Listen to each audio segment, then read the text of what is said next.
Қайырлы күн достар, менің арнама қош келдіңіздер. Бүгін сіздермен пропиткасызда сондай сочный болатын пирогтың рецебімен бөлісемін. Егер менің арнама жазылмаған болсаңыз, подписаться батырмасын басып, арнама тіркеліп қойыңыздар. Бұл пирогты жасау үшін бізге 3 жұмыртқаны сарысы мен ағынан ажыратып аламыз. Жұмыртқаның ағы, сарысы, қайнаған ыстық су, одан кейін сұйық май, ұн, какао, қопсытқыш, қант қажет болады. Су міндетті түрде қайнаған болу керек. Енді 100 грамм қантқа жаңағы жұмыртқаның ағын салып, жақсылап миксерлеп аламыз. Миксерді басында ақырын жылдамдыққа қоямыз да, одан кейін жылдамдықты ұлғайта отырып, өзінің формасын ұстағанша миксерлейтін боламыз.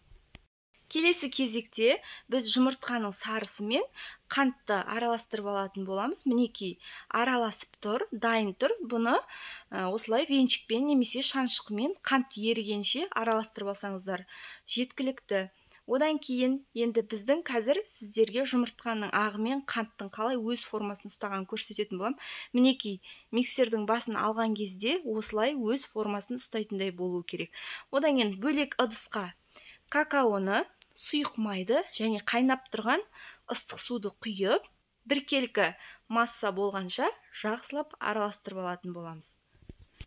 Түйіршік қалдырмай жақсылап араластырамыз. Мінекей енді бағанағы жұмыртқаның ағы дайын массаға жұмыртқаның сарысын қосамыз. Одан кейін какао араласқан массаны құйып, астынан үстіне қарай осылай араластыратын боламыз. Қатты үстінен баспаймыз.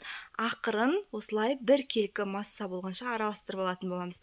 Қатты баспаңыздар қыздар, қатты бассаңыздар біздің пирогымыз піскен кезде басылып қалуы әбден мүмкін.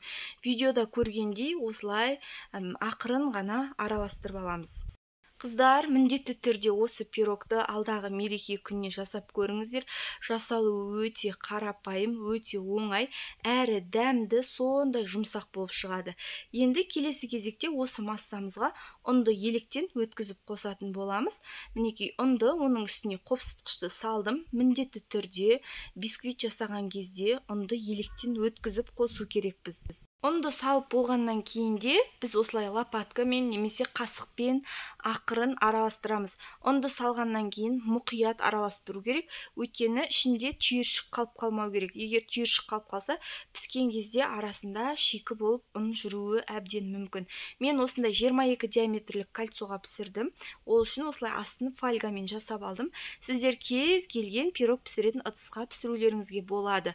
Ыдысқа құйғаннан кейін осылай ағаш таяқшамен бетін бір тегіс етіп аламыз, яғни ауаларын шығарып аламыз.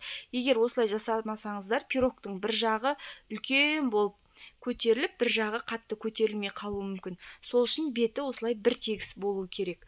Мінекей 20-25 минутта біздің пирогымыз дайын болды. 180 градуста 20-25 минутта пісіріп аласыздар. Пирог піскеннен кейін міндетті түрде суытыңыздар. Қараңыздар, сондай жұмсақ, өте керемет. Бетіне мен қант ұнтағын септім. Егер қаламасаңыздар, қант ұнтағын себудің де қажет жоқ. Немесе өздеріңіздің қалауларыңызға қарай сәндеп алсаңыздар да болады. Кескен кезде арасы сондай сочный болып тұрады. Пропитка құюдың қажеті жоқ, өзі-ақ сондай сочный болады. Қараңыздар, керемет, аз ғана уақыттың ішінде осындай пирог жасауға болады. Мінекей, каналға тіркелмеген болсаңыз, тіркеліп қойыңыздар.